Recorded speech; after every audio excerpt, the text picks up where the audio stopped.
Colonel Riley, he has his own website, Patriots for America, and he's a decorated veteran. He got the Silver Star for gallantry on the battlefield. He started out as at the grunt level in intelligence, and then became an officer, and spent the rest of his career as an officer in intelligence. 34 years in the service. He's been on about 20 years. And he's been very active since then. This is his latest activity. You'll find that he's a very frustrated man, and he expresses the frustration of a lot of us. He comes from West Virginia. He's married with 3 children and several grandchildren, and he lives on the Panhandle in Florida right now. Okay, and he's going to talk to you about an action he would like people to take, for which they have an amazing, almost 2 million people already signed up. Okay, so you, John. We can hear you. Well, good. Okay. Well, good evening, folks. It's a pleasure to be with you. Never thought I'd be speaking to the folks out there that put the good sheriff down there on the trail of what's that guy's name up in D.C.?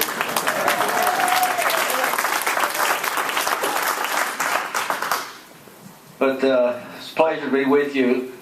Let me give you a few groups as to how Operation American Spring got going. And first thing is, it's not about me. It's about we the people that have been calling Congress, we've been faxing Congress, we've been sending letters to Congress, we've been screaming in town halls, we've been writing letters to the editor, every conceivable way that we could get to Congress, not even mentioning the number of trips that we've made to D.C. to try to get their attention. But basically what they've done is they just look at us as being pests. You know,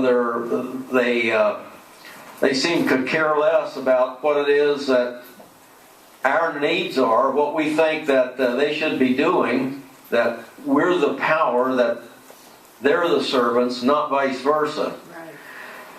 And finally, I put together, started putting together a rant, and put a mission and some assumptions and concept on it, and put it on our webpage. And it started out like gangbusters. Then the idea, before I put it down, touched me for some reason. I think the Lord was giving me some hints. But the idea and the principle of mass, as was demonstrated by the Egyptians over in Cairo, not about government, not about their military, but the fact that they said enough is enough, and hit the streets by the tens of millions. And what happened? They changed the government twice. They changed it the first time. They thought they were getting something better through the Muslim Brotherhood. And by the way, that Obama and his crew supported that Muslim Brotherhood with all kinds of military equipment and billions of dollars, which is illegal. And pretty soon the Egyptians realized, the people over there realized that they were nothing but a bunch of terrorists. So they hit the streets again. And they changed the government again. Now this is how I think, and I think right now probably 1 million or more people, based on the month and a half that we've had to try to get this moving, feel that we get 10 million people to D.C., that if the people up there do not understand or comprehend how angry we are, how fearful we are for our nation, how just totally upset with a bunch of leadership in Washington, D.C., then I hate to think what the next step will be. But the problem is not with the government. The Founding Fathers left us a good structure. They gave us a good structure. But when you get people in leadership positions like we have now in Washington, D.C., who are basically deceivers, betrayers, self-servers, and only interested in their own agenda, then we've got chaos.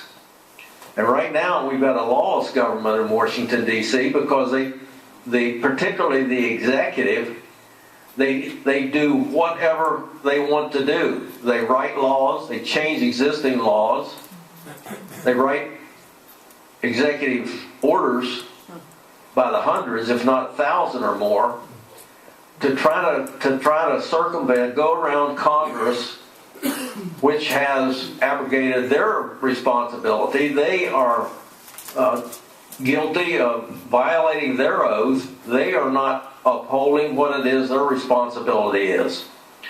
So Congress has let us down. And just to point out how angry and how disturbed we are, this mission of ours is basically calling for Obama and Biden and McConnell and Reid and Boehner and Pelosi and Eric Holder. We want them out of there. Now, are we going to get that done? I don't know. But it's that the situation is that dire. The nation is in great danger. Our longevity is in jeopardy. And the people ask me, well, what happens if you don't get the 10,000 up there, 10 million up there that you want? You know, and I think about it, and I said, we have spilled blood all over the world. Lives, body parts, family destruction. And if we can't stand up for our own nation, then maybe we don't deserve what we got. Amen.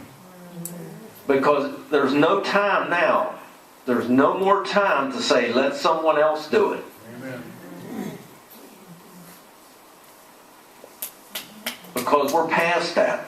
If we don't field a gigantic, massive group of people, of patriots in Washington, D.C., beginning May the 16th, I know what they're going to think. They're going to basically say, well, you know, they just put up a big show, and, you know, they really didn't get what they expected, so, you know, the people out there really aren't that interested in this. So we'll just continue on. It's going to result in the destruction of our nation if we do not stand now. If we don't stand now,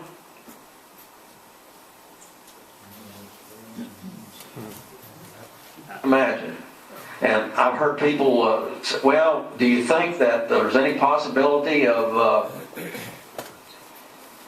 maybe the government will attack us or will treat us badly?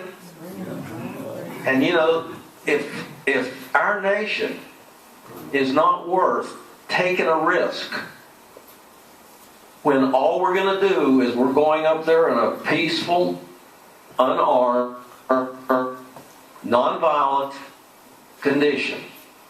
We're going up there as citizens, exercising our constitutional right of free speech and free assembly. We're not going after permits. We don't need a permit to visit our nation's capital. It's going to be an event that is not catered either. Each person is going to have to suffer a little bit. We're going to have to sacrifice a little bit.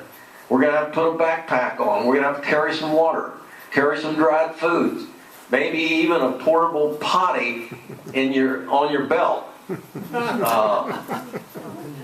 We have no choice. We have no choice. We're at a point now where we either stand up, or what we're going to be doing is we're going to be waving the white flag of surrender. And I'll never do that. I will not kneel to a communist, socialist, betraying person in the White House. Amen. I kneel on the ground for the Lord, but I'm not bowing for a bunch of crooks in Washington, D.C. And we all know what has been going on.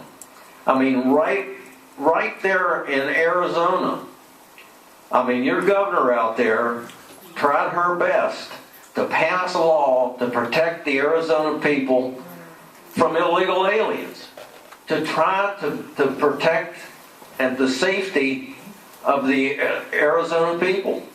What does the government do? They come down and sue Arizona because Arizona wants to do what the federal government is supposed to do but is not doing, so she can protect her own people. Amen. And that's not the only place. Alabama was the same thing. They went after them. Over in the Carolinas, where they tried to provide free ID cards so that the ballot box can be strengthened. They can know if the person voting is really who the person claims to be. No, they want to sue them because they say that's an inconvenience. Some people can't get to the DMV to get an ID card. What? It's ridiculous. They're totally stepping on the 10th Amendment. They're intimidating the states. The states can't seem to pull up to defend against the feds. So the only thing we hope, not the only thing, but one thing we hope is that by we the people, and that's where this movement is, it's not coming from the top down. There's no individual person that's running this. Yeah, we've kind of got our website as the hub, and we're doing the best we can, but each state group, every state has a group on our website. And state groups are starting to put together carpools and buses and figuring out groups to get together to move to D.C. Now, some of the states are creating subgroups in the state group so that it gets down to a specific area of a state or a specific city or something like that, where those people can work together online to plan and move to D.C. So that's kind of where we are at this point. There's an awful lot of energy out there. We know we have the 1.8 million militia members who are organizing and planning to head for D.C. I don't know if every one of them will go, but they've all said that they are in the process of mobilizing to hit D.C. We've got Tea Party groups, we've got Overpass organization, a large number of organizations already signed up. And the press is very interested in this. I've had two interviews already today. One with Pete Santilli and one with Michael Massey. Both of those people are totally 100% behind this effort. Mr. Massey, I just talked to him about an hour ago, and he asked all the questions, but he wrapped that thing up with a statement that made me want to get up and salute. Say, "You got it, brother. That's exactly what we have to do. We can't take a chance on not doing this." And it boils down to our children, our grandchildren, and our great-grandchildren. Amen. We've got to stop this, or they're going to have what some of those countries that we went in to try to save. And we can't let that happen. So that's really everything I'd say. I'll take questions.